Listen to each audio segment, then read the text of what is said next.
Hi guys, welcome to my YouTube channel. Today I'm going to discuss on the two major areas of statistics and also kung ano yung statistics. This is the introduction for my statistics playlist.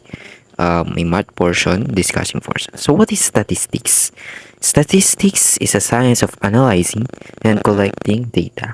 So basta pag may analyzing and may collection ng isang data, it can be either group or ungrouped data.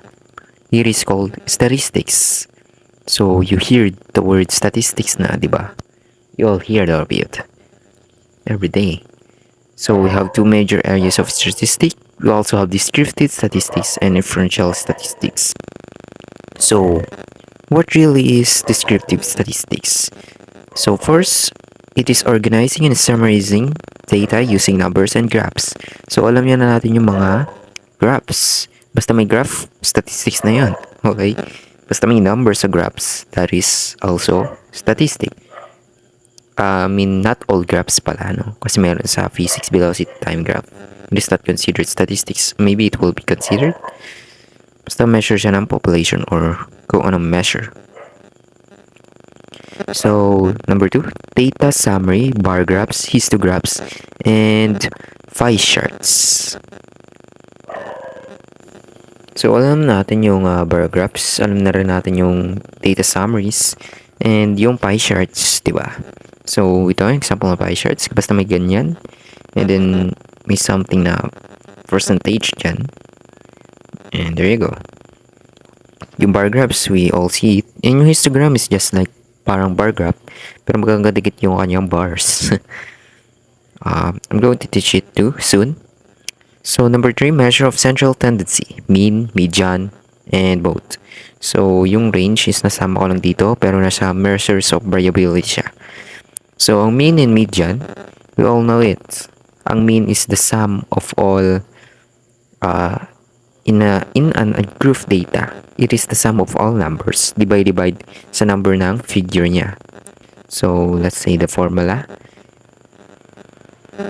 So pag ganyan, that's the summation sigma ng lahat ng numbers and then divide sa figures.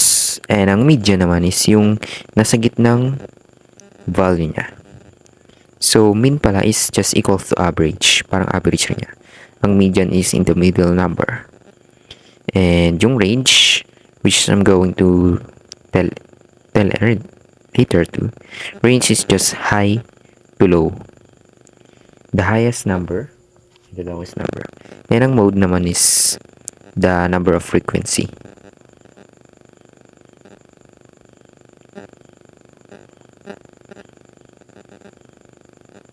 So yeah. Now let's go to number 4. It is also measures of variability such as range, variance, and standard deviation.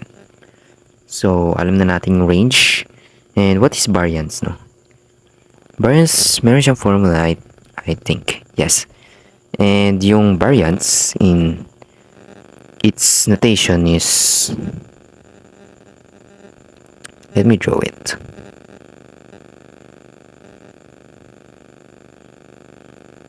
So itong variance nito is sigma.